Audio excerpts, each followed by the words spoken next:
Thank you for joining us for Watch Fox News at 10. I'm Simone Jameson. A 6-year-old is dead after a drive-by shooting late Friday night in Orangeburg County. Our Jake Homan shows us what happened and how community leaders are reacting. It's a devastating moment for all of us, and we just hope that we bring closure to this family soon. Late Friday night here in North, a vehicle was driving down this road here on McLean Street. While that car was driving by, it opened fire on a home that resulted in the death of a 6-year-old. This is kind of a sad time for our town today. We have a lot of mixed emotions. It happened around 11:35 Friday night. We still don't know why the shooting happened. Deputies were on scene Saturday afternoon, stopping by each home to try to get more information. The mayor of Woodford, a town with a population of only 170 people, believes this violence issue stems from a younger generation. The way that we grew up is totally different than the way the kids are growing up now. So their perspective of having fun and getting things that they want is by all means of taking it. And that's one of the issues that we have. It's just more or less of the younger generation that we need to educate is a better way of doing things than with crime. But it wants people to know that this town will get through this. This town consists of togetherness and love and peace, and that's what we want to continue to keep here. In Orangeburg County, Jake Homan, Watch Fox News, Local First. We're continuing to track that and a number of stories for you. For the very latest, head to our website, WACH.com. It was a hot day across the Midlands, but we managed to stay dry, a nice break from the stormy weather. Meteorologist Joe Spear is in tonight. Joe, what kind of temps are we expecting for the rest of the day?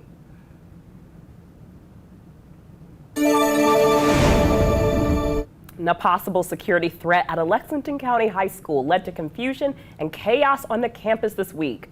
Deputies sent out a tweet alerting families of a possible security threat on the campus of White Knoll High School Friday. However, deputies did not release what the possible security threat was, leading some parents to speculate that a student brought a gun to school. Dozens of concerned parents gathered just outside the high school, telling Watch Fox News they were frustrated and fearful of their children's safety. So at what point have we gotten to where it is okay for kids to have weapons?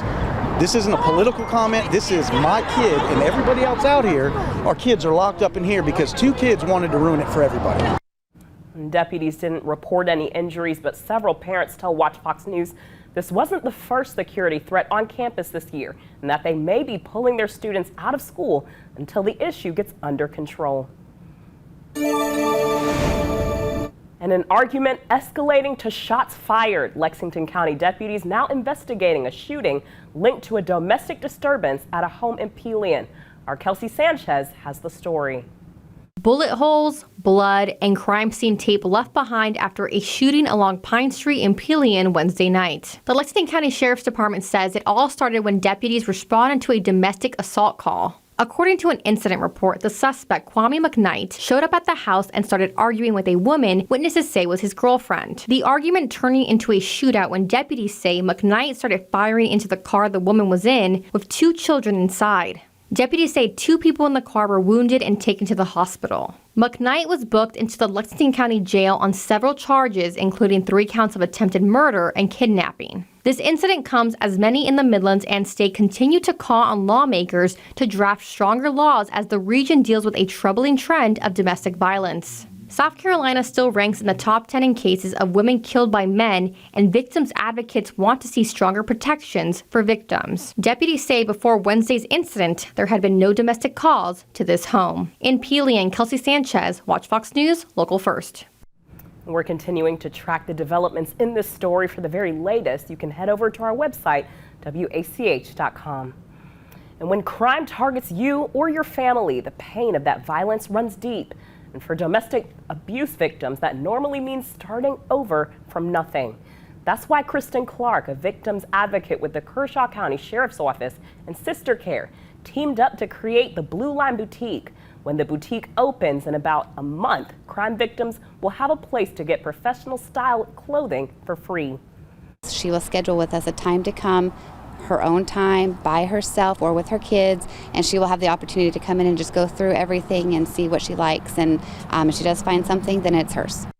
That's so awesome. If you'd like to donate or you need some help yourself, you can reach out to the Kershaw County Sheriff's Office. And the Columbia Red Cross has received a generous donation to continue to power their mission to provide blood and disaster relief services to families in need. The organization was gifted with 2 new blood transportation vehicles from Jim Hudson Automotive. The vehicles will be used to deliver blood and carry supplies from donor sites to processing centers to be delivered to hospitals for thousands of critical care patients.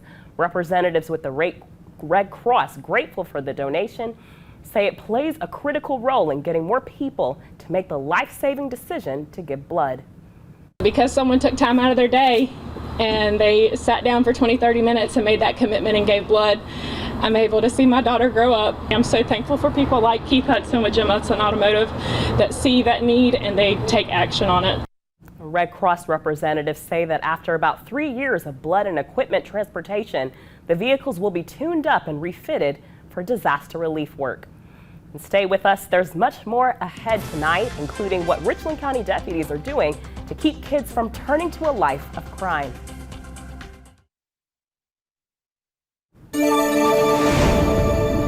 A project to keep the youth engaged and also promote litter-free streets. Kids with the Richland County Sheriff's Department Jumpstart program put several hours of community service in today, cleaning the yards of several elderly residents involved in Project Hope.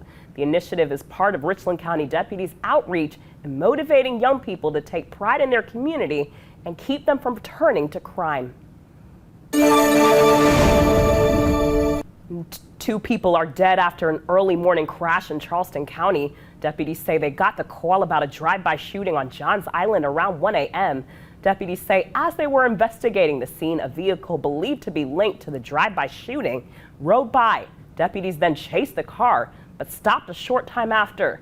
They say they later found the vehicle crashed into a tree near Brownswood Road and Dogpatch Lane. The driver and passenger both died on scene.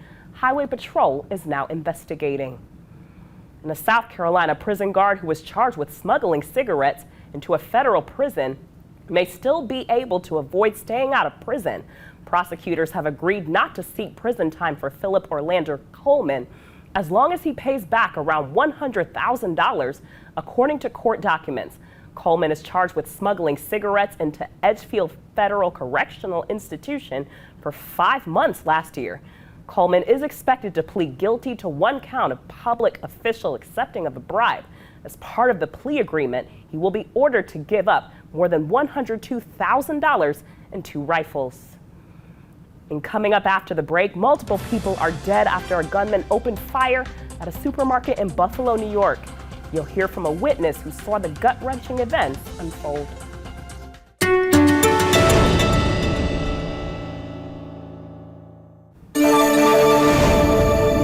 An unthinkable tragedy. 10 people are now dead after a man opened fire at a supermarket in Buffalo, New York earlier today. A witness to the shooting recalls the terrifying moments a man wearing an army uniform walked into Tops Market in Buffalo and began shooting at multiple people.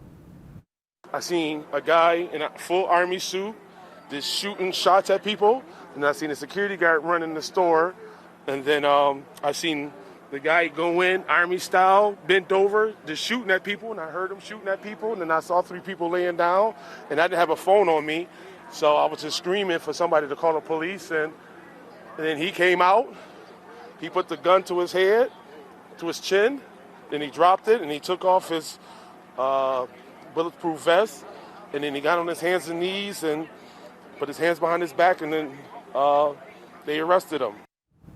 And the suspect is in custody in connection with that shooting. Coming up later tonight, we'll have a more in-depth look at the tragic events that unfolded today. And in Milwaukee, this video shows dozens of people fleeing after shots were fired near Juneau Street. 3 separate shootings within the last 24 hours in the city have injured at least 17 people. One of those shootings happened just blocks away from the arena where the Milwaukee Bucks are playing in the NBA playoffs.